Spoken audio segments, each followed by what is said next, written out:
क्योंकि सर ये बात तय है कि पढ़ाई का लक्ष्य जीवन का निर्माण होता है, लेकिन मैं इसके साथ साथ एक चीज और मानता हूं कि हम जिस भूमिका में हैं उसको शिद्दत से निभाना चाहिए। अभी हम नौकरी पाने की प्रयास में हैं तो मुझे लगता है 3-4 साल तक मर मिट जाना चाहिए, मर मिट जाना चाहिए, दफन हो जाना चाहिए किसी रूम के किसी कॉर्नर में जाके अपने स्रोतों के साथ में। 2-3 साल तक आप इस तरह से गायब होके देखिए, दूसरे या तीसरे साल आप एक नए रूप में बाहर आओगे दुनिया के सामने। आपका पूरा रूप ही बदल जाएगा, आपका जीवन बदल जाएगा, आपके विचार बदल जाएंगे, आपका व्यक्तित्व बदल जाएगा, आपका ड्रास्टिक चेंजेस जैसे हम कहते हैं, पूर्ण सब कुछ बदल जाएगा। अगर आप चाहते हो कि आपका एक बिल्कुल अलग रूप दुनिया के सामने आए तो कम से कम 2-3 साल तक आप अपनी सामग्री के साथ में, अपने मटेरियल के साथ में, अपने लक्ष्य को लेके और किसी रूम में किसी कॉर्नर में घुस जाओ।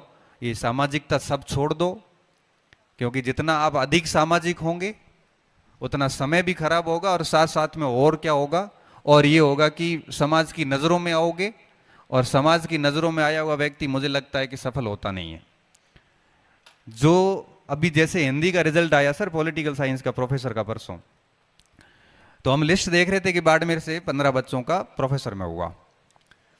अब इंटरेस्टिंग बात देखिए, जो लोग पहले लिस्ट चल रही थी कि इनका होने वाला था, फिक्स था, वो एक भी नाम उसमें नहीं था। उसमें वो नाम थे जो किसी ने नहीं सुने थे।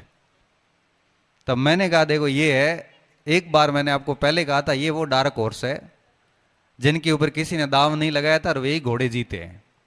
इन घोड़ों ने प्रचार नहीं किया, ये घोड़े कभी किसी अस्तबल में बैठे थे, दवा की तैयारी कर रहे थे, और रिजल्ट आते सुरमा बन के बाहर आ गए। और जिन्होंने खूब सारा प्रचार किया, मेरे इतने नंबर है, ये वो, हुआ क्या, फेल हो गए। अब नेक्स्ट वैकेंसी का इंतजार करेंगे। इसलिए कहता हूं कि अगर आप सच में पढ़ाई कर रहे हैं तो व्यक्तित्व के निर्माण के साथ साथ में 2-3 साल आपके पास कंपटीशन के हैं, पूर्ण रूप से समर्पित होके किसी एक आदि गुफा में घुस जाओ। गुफा का मेरा तात्पर्य है कि कोई रूम होगा, कोई कमरा होगा, कोई अलग शहर में चले जाओ, और ये रिलेशन सब वगैरह पड़े रहेंगे, कुछ नहीं होगा। आप अगर जीवन में सफल हो गए तो सारे रिश्ते आपसे वैसे ही जुड़ जाएंगे, और असफल हो गए तो रिश्ते वैसे ही कट जाएंगे। ये सामाजिक रिलेशन बड़े कमजोर हैं। अब ये रिलेशन भी पद देख के किए जाते हैं, प्रतिष्ठा देख के किए जाते हैं। कोई आसपास के गांव में भी आईएएस बनता है तो कहते हैं कि ये तो हमारा भाई, हमारा पड़ोसी है। और अगर कोई अपराध करता है और रियल भाई भी है तो भी ये कहेगा कि मैं तो जानता ही नहीं।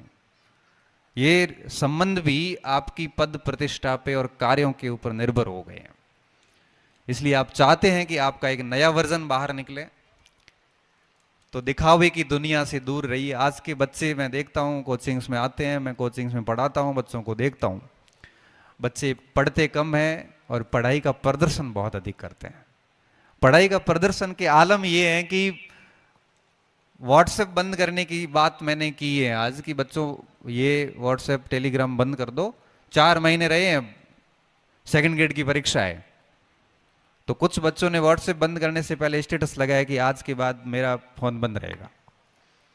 अरे ये प्रदर्शन फिर कर लिया, अब वो स्टेटस बार बार देखेगा कि किसने रिएक्ट किया है, किसने वापस कमेंट किया है, पूरा दिन इसमें चला जाता है। और हासिल क्या होता है? हासिल कुछ नहीं होता है, आप केवल और केवल अपने माँ बाप की उम्मीदों को तोड़ रहे हैं, इससे ज्यादा कुछ नहीं कर रहे हैं। भले दुनिया के सभी मोटिवेटर्स का मोटिवेशन ले लो, दुनिया के सारी कोचिंग सेंटर से पढ़ लो, नौकरी तब भी लगेगी, तभी लगेगी जब आप अपने आप को तपाओगे, तपस्या करोगे, साधना करोगे, तब आप सफल हो पाओगे। दुनिया का कोई व्यक्ति आपको सफल नहीं कर सकता। स्वर्ग में जाने के लिए मरना स्वयं को पड़ता है। आप चाहते हो कि मैं स्वर्ग में जाऊं और सर ये मरे तो ठीक है, नहीं। अगर आप स्वर्ग से सुख भोगना चाहते हो तो मरना आपको पड़ेगा, मेहनत आपको करनी पड़ेगी। हालांकि यह मरना भी नहीं होता है, सही बात तो ये है। यहां तो कितना आनंददायक होता है, ये पढ़ाई की लत लग जाती है ना एक बार, तो ये लत कभी नहीं छूटती। जब फिर कोई डिस्टर्ब करने आता है तो मन करता है कि उसको कह दूं भाई आगे से मेरे रूम में मत आना, पढ़ने दे। पढ़ने वाले बच्चों को 15 मिनट भी डिस्टरबेंस पसंद नहीं होता है। इसलिए कहता हूं कि ये पढ़ाई के प्रदर्शन मत करना, सच में पढ़ाई करना। और सच में पढ़ाई करना का तात्पर्य ये होता है कि 2-3 साल जो भी आपके पास टाइम है, उस समय आप इस दुनियादारी से दूर हो जाएं, इस सोशल मीडिया की दुनिया से दूर हो जाएं। एक आधा मार्गदर्शक रखें, जब जब दिक्कत आती है, अप्स डाउन आते हैं, उनसे बात करते रहें और खूब सारी मेहनत करें। सफलता तभी मिलेगी, अन्यथा आप केवल और केवल लोगों की नज़रों में आओगे, पहले प्रदर्शन करोगे, फिर फेल होंगे, फिर वही लोग आपको जीने नहीं देते हैं। इससे अच्छा है कि रिजल्ट देके सीधी बात करोगे तो ज़्यादा बेहतर रहे। क्योंकि मैं तो हर बार कहता हूं कि शब्दों से हम किसी को जवाब नहीं दे सकते, क्योंकि सामने वाला बहस करनी शुरू कर देगा। सबसे बढ़िया जवाब होता है परिणाम। और परिणाम तभी मिलता है जब हम वास्तव में साधना करते हैं। वो साधु सन्यासी व्यक्ति है और मन में अगर खोट लेके बैठा है, तो भले वो 100 साल तपस्या करेगा, तब भी वो ईश्वर के नजदीक भी नहीं पहुंचेगा। और कोई वास्तव में तपस्वी व्यक्ति है और बड़ी पवित्र सोच के साथ बैठा है, तो उसको बैठते ही ईश्वर की प्राप्ति हो जाती है। ये सब कुछ डिपेंड करता है कि आप कितनी शिद्दत से मेहनत करते हैं। मैं आपको बताना चाहूंगा कि जब तक कोई लक्ष्य जो है वो हम प्राप्त नहीं कर लेते, तब तक हमें वो बहुत बड़ा लगता है। अब आपको लग रहा होगा कि भाई प्रोफेसर पता नहीं कितना मुश्किल बनना होगा, लेक्चर पता नहीं कैसे होगा, आरएस पता नहीं कितना मुश्किल बनना होगा। ऐसा कुछ भी नहीं है। किसी परीक्षा को, किसी टारगेट को आप दिमाग में बहुत बड़ा बना लोगे तो फिर वो आपसे पास नहीं हो पाएगा। दिमाग में किसी समस्या को, किसी टारगेट को बड़ा मानना ही नहीं है, बस मेहनत तो करिए आप।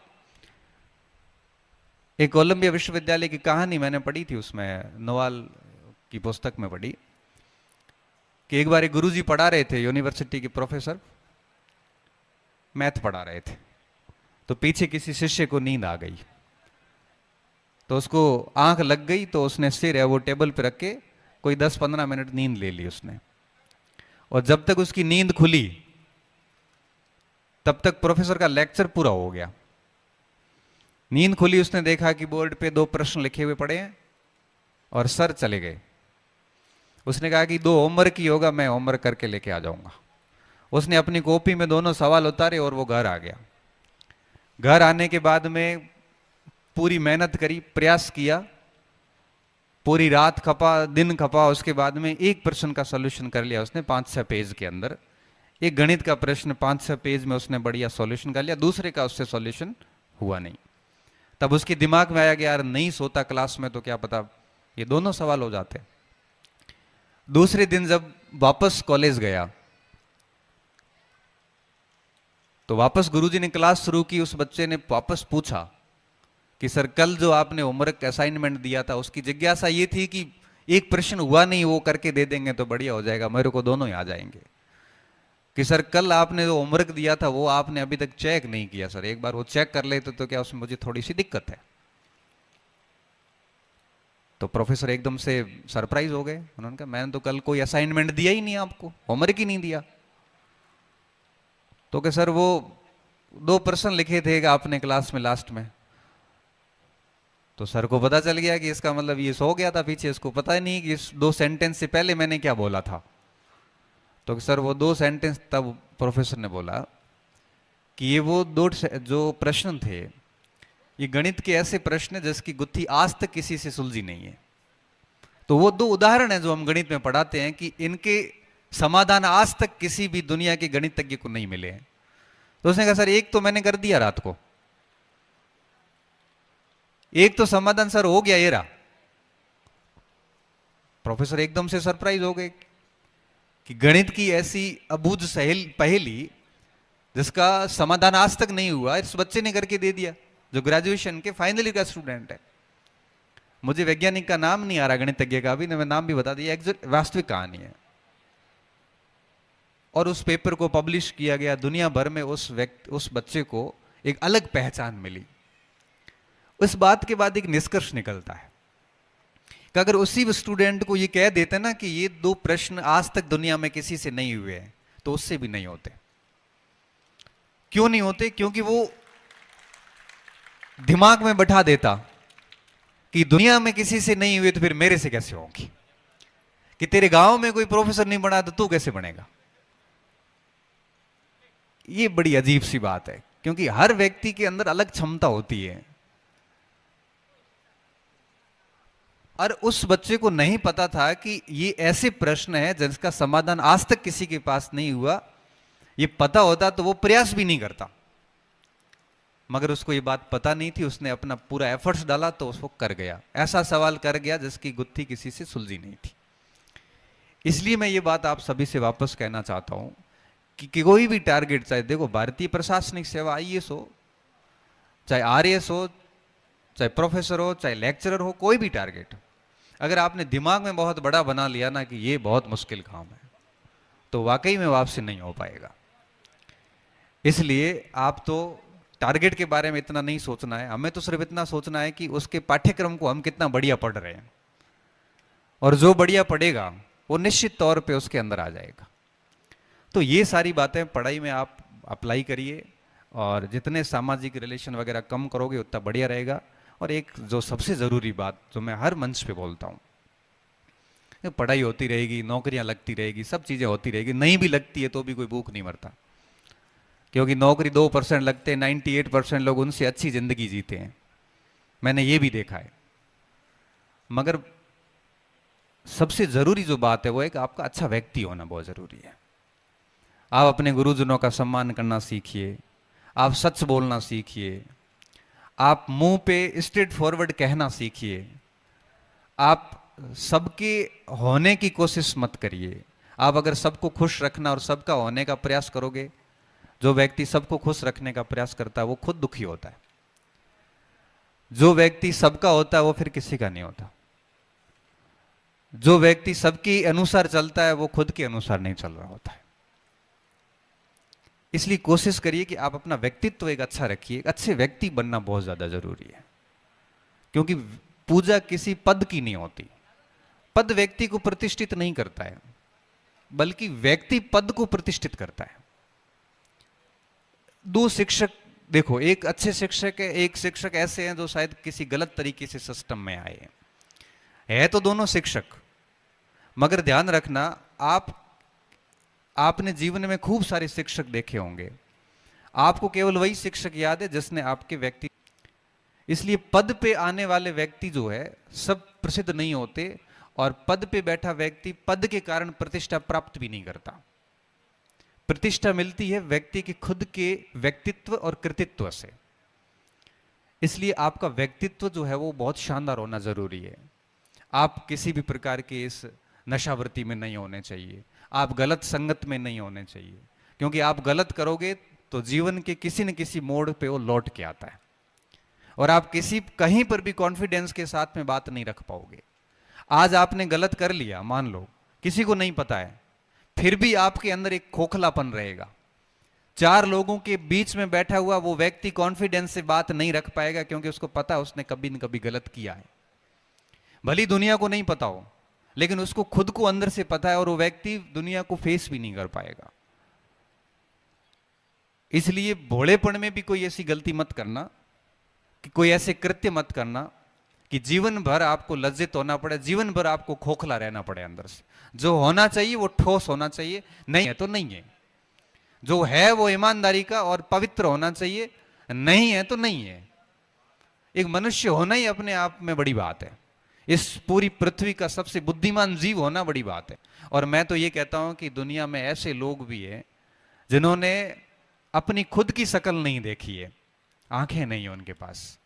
दुनिया में ऐसे लोग भी हैं जिन्होंने अपने माँ बाप की और खुद की आवाज भी कभी सुनी नहीं है, उनके पास में श्रवण शक्ति नहीं है। दुनिया में ऐसे लोग भी हैं जो बोल के कभी अपनी बात कह नहीं सकते, उनके पास में बोलने की शक्ति नहीं है। दुनिया में ऐसे लोग हैं जो कभी दौड़ भी नहीं पाते, क्योंकि उनके पास में पैर नहीं है। दुनिया में ऐसे भी लोग हैं जिनके पास में हाथ नहीं है, वो हाथ से कोई काम नहीं कर पाते। इमेजिनेशन करिए आप, कम से कम आप पूर्ण मानव है, इससे कम क्या चाहिए, इससे कम आप सोचिए, इससे अधिक क्या हो सकता है। आप पूर्ण मानव है, ये भी बहुत बड़ी बात है। अब जो भी आगे आप प्राप्त करोगे ये बहुत ईमानदारी से और ठोस तरीके से होना चाहिए। मैं YouTube के ऊपर कक्षाओं में खूब बातें कर चुका हूं कि पढ़ना कैसे है, बढ़िया कैसे पढ़ना है। मगर मैं आज जो बात कर रहा हूं ये व्यक्तित्व पे बात कर रहा हूं, क्योंकि मुझे लगता है ये ज़्यादा ज़रूरी है। अगर ये ठीक होता है तो आपको वैसे ही पढ़ना आ जाता है कि वास्तव में कैसा पढ़ना है। हम देखो दूर दराज क्षेत्रों में आते हैं, ये ग्रामीण एरियाज से आते हैं, हमारे सामने बहुत सारी चुनौतियां होती है, लेकिन एक कह सकते हैं कि जितनी ज़्यादा चुनौतियां व्यक्ति के सामने होती है वो व्यक्ति उतना ही अधिक मजबूती से निखर कर सामने आता है। आप मान सकते हैं कि जो बहुत कठिनाइयों से नहीं कर सकते वो कभी चीज़ों की वैल्यू नहीं समझ सकते।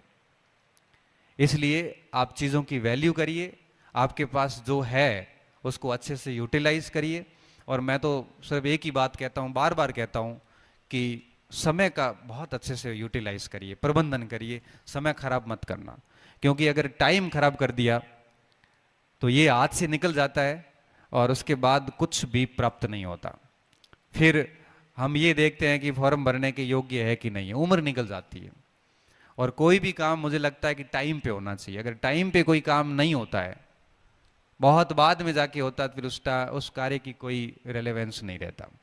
तो कोशिश करिए कि समय पर सारी चीज़ें करें, अच्छे से करें और जीवन में हमेशा ईमानदार बने रहिए, क्योंकि ये बहुत ज़रूरी होता है। अगर आपने जीवन में कोई गलत कार्य किए तो आप मान के चलना, मैं हमेशा ही कहता हूँ कि लौट के आएंगे और इतने बुरी तरीके से आएंगे कि आपने जो एक कृत्रिम तरीके से जो आपकी छवि बनाई है वो छवि 1 मिनट में नेस्ता नाबूद हो जाती है। 1 मिनट में आपकी गलत किए हुए व्यक्ति के गलत कार्य कभी भी पीछा नहीं छोड़ते, इस बात को हमेशा याद रखना।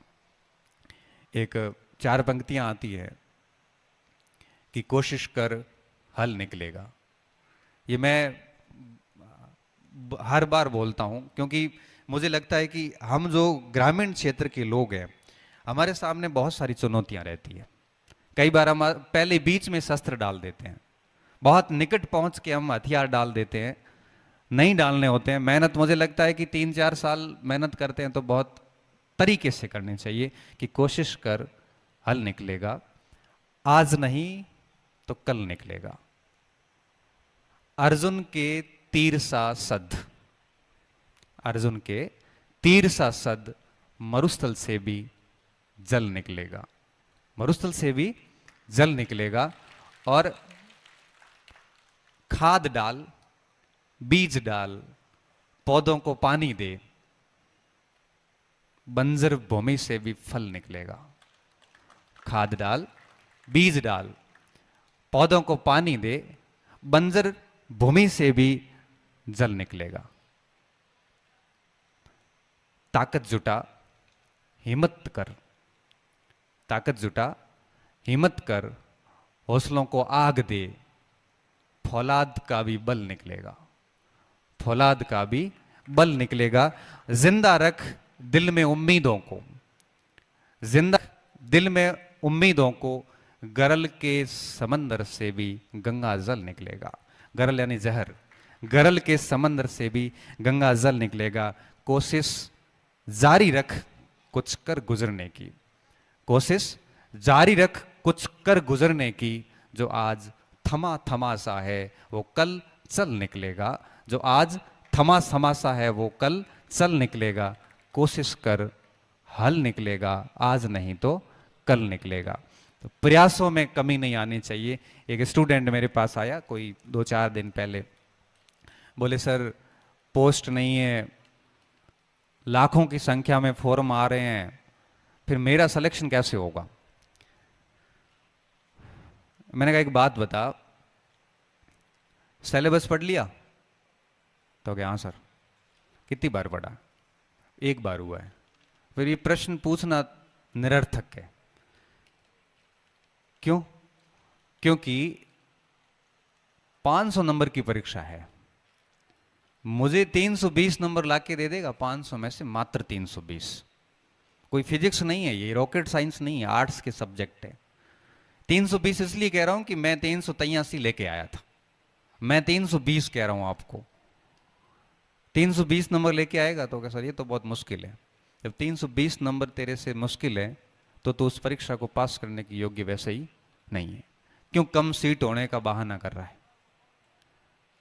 जब आपसे 500 में से 65% नंबर आप नहीं ला पाते हो, तो आप पूरी जिंदगी राजपत्रित अधिकारी और वरिष्ठ अध्यापक की तनख्वाह लेने और सेवा देने की अवसर के अंदर अपनी हिस्सेदारी क्यों मानते हो? जब आपको पता है कि आपके 65 नंबर ही नहीं आ रहे, 100 में से 65 नंबर भी नहीं ला पा रहे हो, और फिर आप दोष ये दे रहे हो कि सीट कम है। इसलिए बेहतर ये है कि घर जा, किताबें खोल वापस, और इन सब चीज़ों से, डिस्कशन से दूर हो, और 4-5 बार शिद्दत से सिलेबस पढ़, अपना 100% दे, 5-4 बार रिवीजन कर, अभ्यास कर, इन 10 सीट में भी हो जाएगा। नहीं किया तो 1000 सीट में भी होना नहीं है। कठिन पेपर आते हैं तो सबके लिए आते हैं, सरल आते हैं तो सबके लिए सरल होते हैं। इसलिए बहानेबाजी छोड़िए, मेहनत करिए। और मैं तो क्या कड़वा बोलने वाला व्यक्ति हूँ, मगर साफ कहता हूँ कि जब तक पढ़ोगे नहीं, जब तक साधना नहीं करोगे, तब तक कुछ भी हासिल नहीं होने वाला है। इसलिए आप सभी मेहनत कीजिए। आपने मुझे यहाँ बुलाया, आमंत्रित किया, मुझे बड़ा अच्छा लगा। और भविष्य में भी जब कभी मेरी आपको आवश्यकता महसूस हो तो आप डेफिनेटली याद कीजिएगा। आप जनरली जो बच्चे हैं, ये तो क्या है कि छोटे हैं तो अपनी बातों को अभी समझ नहीं पाते, और मुझे लगता है कि 12वीं तक के बच्चों को तो मौज करने देनी चाहिए।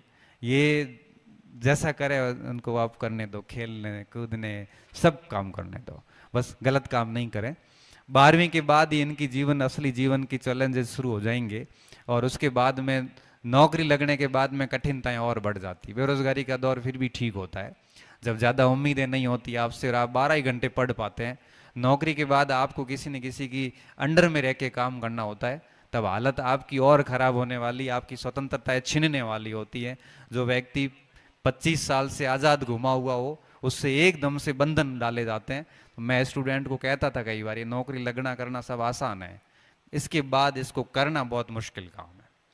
क्योंकि आपने हमेशा स्वतंत्रताएं देखी है, आपने ये नहीं देखा कि आपको कोई कंट्रोल कर लेगा या आप किसी के ऊपर निर्भर हो जाओगे तब आपकी हालत कैसी होगी। तो आपके चैलेंजेस और बढ़ जाते हैं। 12वीं के बच्चे हैं तो उनको तो मैं यही कहूँगा कि खूब खेलिए, कूदिए, मौज करिए, बस अपने गलत रास्तों पे नहीं पड़ना है और बढ़िया पढ़ाई करनी है कॉलेज में आके। और जो मेहनत करता है वो जीवन में कभी असफल नहीं हो सकता, ये बात तय है। माँ सरस्वती अपना ऋण कभी रखती नहीं है।